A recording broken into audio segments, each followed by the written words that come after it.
Aynen, bırak məndən et. Söz deyirəm, bırak 5 dəqiqə. Da bura niyə gəldin? Uşağım bana əlaqəli gəl. Bırak, gözünü açıqım, aralaş görüm. Söz deyirəm, aralaş burada.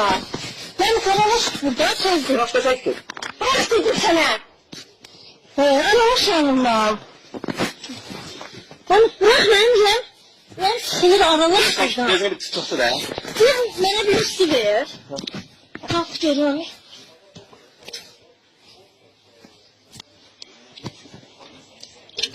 Üstü ver mənə. Düzgün qoy, mən buna hərəkətli sayılırsan.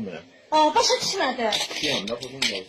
Ben mənim açıqını günüyə qırdım sən. Alacağım səni. Mən lazım deyil sənin açıq almağın. Buna bax, şorika bax. Hər nə yapsın mən bunu. Yaxşı. Mənim bir əlim ayağması məndən alalım. Küləqsə tutur. Bu nə hərəkəti? Mən sən mənə zən vurdun elə. Uşağıma görə gəldim ki, yəni budur da. Bu nə hərəkət edirsin? Anlaşda ola bilmirəm. Mən sən deyim ki, mənim ailəm uşağım vardı, məndən aralaş. Bırak məni. Bırak məni. Zarfatsız mənim rəyində də problem var. Dedim məndən aralaş. Məndən aralaş. Sən aralaşın. Bırak məni. Həqiqətən mən ciddi talaşmaq istəmirəm ha sənlə. Talaşmayın nəsin? Necə yəni eləyəsən? Aralaş.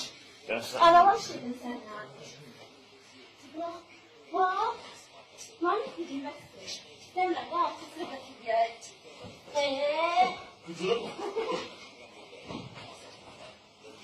Bırak məni. Mən dedim. Başqa bir şey demirəm. Aralaş. Durma, aralaş. Aralaş. Peki sen nerede duruyorsun? Aralaş. Hadi sen aralaş məni. Aralaş önüne. Ben aralaş söz deyirəm. Bırak.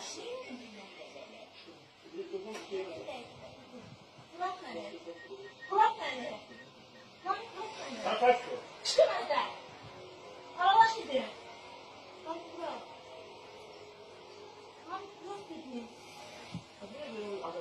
Sen adam bunu bilirsen değil mi bu defa ya? Ne var? Yani güvende problem var. Sen babanın üzerinde problem yoksa bırak. Bırak şöyle. Bırak. Normalden normal bırak.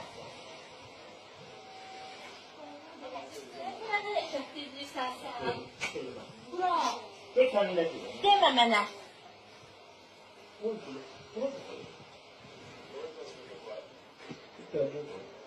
Gel değilim ben.